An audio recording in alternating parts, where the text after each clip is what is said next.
Olá, você que nos assiste aqui através do canal Rota SM. Para nós é uma alegria muito grande a tua companhia. Eu sou o Pastor Silas e nesse vídeo, pessoal, estarei iniciando uma série de mensagens aí falando sobre os profetas menores da Bíblia. Para a gente entender melhor, a Bíblia ela é dividida em duas partes. Primeiro, ela é dividida em duas partes: o Velho Testamento, ou o Antigo Testamento, e o Novo Testamento. E o Velho Testamento, a qual nós estaremos nos referindo, ele é dividido em várias partes. Por exemplo, os primeiros livros da Bíblia, chamado o Pentateuco. Depois vem os livros históricos, livros poéticos e os livros proféticos. Dentro dos livros proféticos existem os profetas maiores, com mais escrita, e os profetas menores, com menos escrita. E nós estaremos falando sobre o profeta Oséias. Bom, pessoal, essa ministração foi extraída da revista Ensinando as Nações. Essa revista ela é da Igreja Assembleia de Deus Ministério de Anápolis e ela foi ministrada no período de julho a setembro de 2023, tá? Essa revista é uma revista voltada para o público jovem e a série é Os Profetas Menores, desde Oséias até Malaquias. O nome do profeta Oséias significa salvo ou Senhor salva. Oséias abre a lista dos profetas menores, não somente na ordem dos livros na Bíblia, como também cronologicamente. Ele era filho de Beeri e profetizou no Reino do Norte, mais precisamente durante o reinado de Jeroboão, filho de Joás. E para uma melhor compreensão dos livros proféticos, faz-se necessário entendermos o contexto histórico e geopolítico em que o livro foi escrito. Os profetas escreveram antes do exílio ou pós-exílio. No caso de Oséias, seu livro foi escrito antes da invasão da Assíria, por volta de 720 anos antes de Cristo. Outro fator importante para que o nosso entendimento sobre os livros proféticos sejam ampliados é saber que Israel, como uma nação, esteve unificada até o reinado de Salomão. A partir de Jeroboão, filho de Salomão, Israel dividiu-se em dois reinos. Reino do Sul, também chamado Casa de Judá ou Judá. Esse reino formado pelas tribos de Judá e Benjamim. E Reino do Norte, composto pelas demais tribos, também conhecida como Casa de Israel, Casa de José, Efraim, ou Casa de Efraim. Outra questão relevante é a forma como a profecia era dirigida aos seus destinatários. Os profetas empregavam certas dramaturgia associada a uma mensagem para que o aviso divino impactasse seus ouvintes. Isso aconteceu, por exemplo, com o profeta Isaías, que andou sem vestimenta e sem calçados. Isso está registrado em Isaías capítulo 20, versículo do 1 ao 4.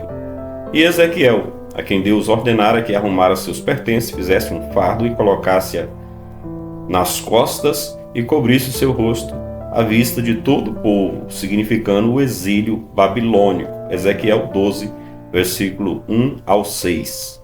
E assim sendo, podemos compreender que o casamento de Oséias com sua esposa Gomer foi literal, em que pesa algumas interpretações de simbolismo ao fato. Por exemplo, Oséias e seus filhos. Que mensagem Deus quis transmitir a partir dessas personagens com os seus nomes?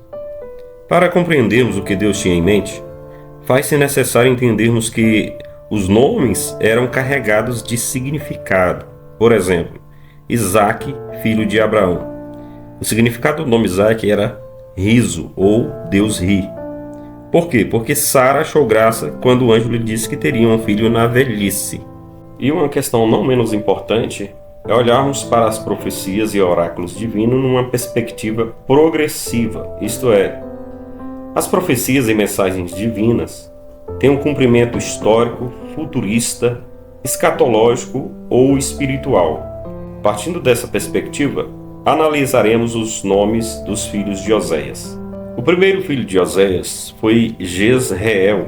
Seu nome significa Deus espalha ou Deus semeia. O comprimento histórico do significado deste nome acontece cerca de 720 anos antes de Cristo, quando a Assíria invadiu o Reino do Norte e sua população foi levada cativa e posteriormente espalhada por todas as nações. Foi assim que surgiram os samaritanos. E deste acontecimento podemos inferir que a nação foi miscigenada com outros povos, o que comprometeu sua pureza étnica. Isso inviabilizaria uma nova reunião das duas casas de Israel do ponto de vista geopolítico, de acordo com algumas profecias de Jeremias e também do profeta Ezequiel. Mas como então essas profecias terão seus cumprimentos realizados? Com a pulverização do Reino do Norte entre as nações, Deus tornará a congregá-las em Cristo. Observe que toda a semeadura tem como consequência uma colheita. E este foi tão numeroso que em Cristo não somente a casa de Israel foi congregada, mas também gentios foram alcançados pela obra da salvação. E Jesus, ministrando aos seus discípulos, ele disse que veio para as ovelhas perdidas da casa de Israel. João 10:16, na passagem do bom pastor, Jesus disse que tem outras ovelhas que ainda não são daquele aprisco e convém a Cristo ajudá-las como as demais, que já o estava seguindo, para que houvesse um só rebanho e um só pastor.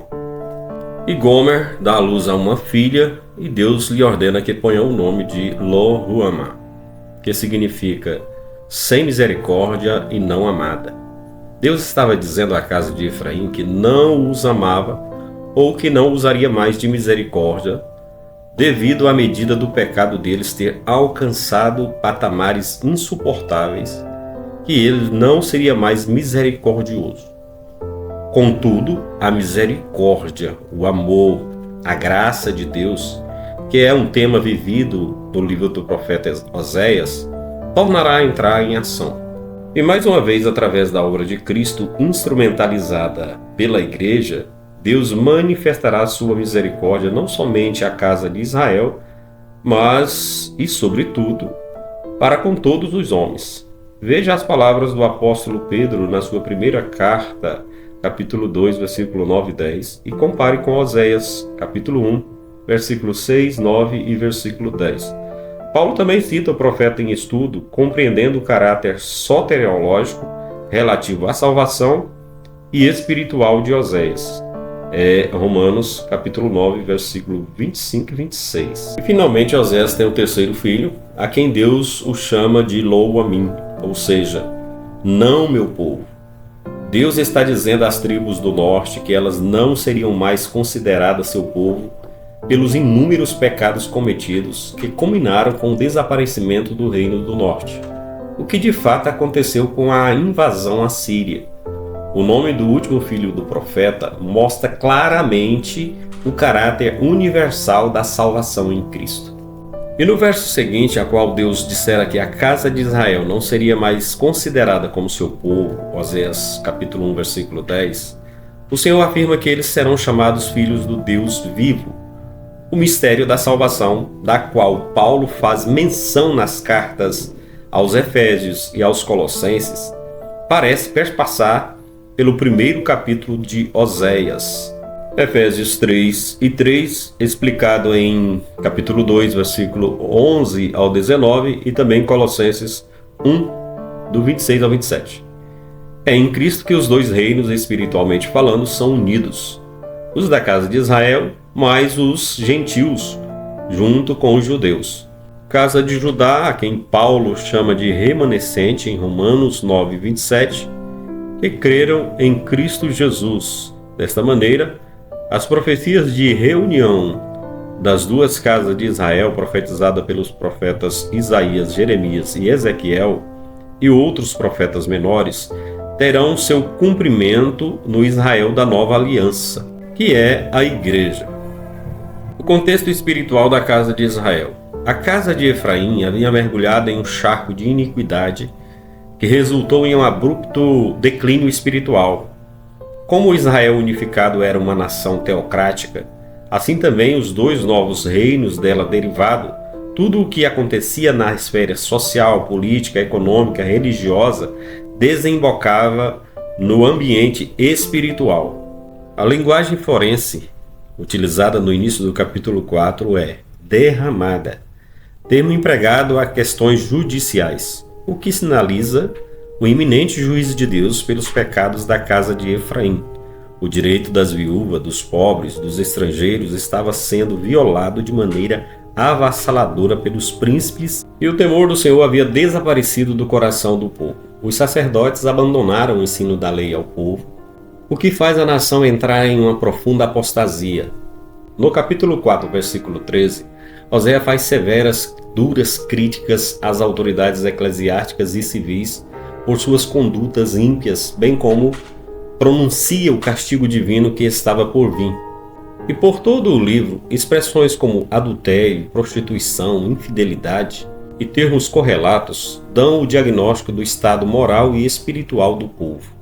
A mensagem de Oséias para os dias atuais. Oséias fala para um povo que conhecia a Deus, que fora por ele escolhido. A mensagem desse profeta é contemporânea, pois ela combate os falsos ou desonestos pastores que usurpam suas ovelhas, sugando-lhe o quanto pode as suas finanças e bens. Homens que não ensinam a sã doutrina, mas que ensinam os seus fiéis a barganharem com Deus em lugar de prestar-lhe a devida reverência. Bom, enquanto à questão moral, Oséias ataca os escândalos sexuais envolvendo pastores, líderes e homens influentes no meio eclesiástico. Pecados ocultos não confessados que fazem a obra de Deus sofrer. Que a mensagem deixada por Oséias continue falando e mentes e corações apostatas possam ser alcançadas por esta divina mensagem.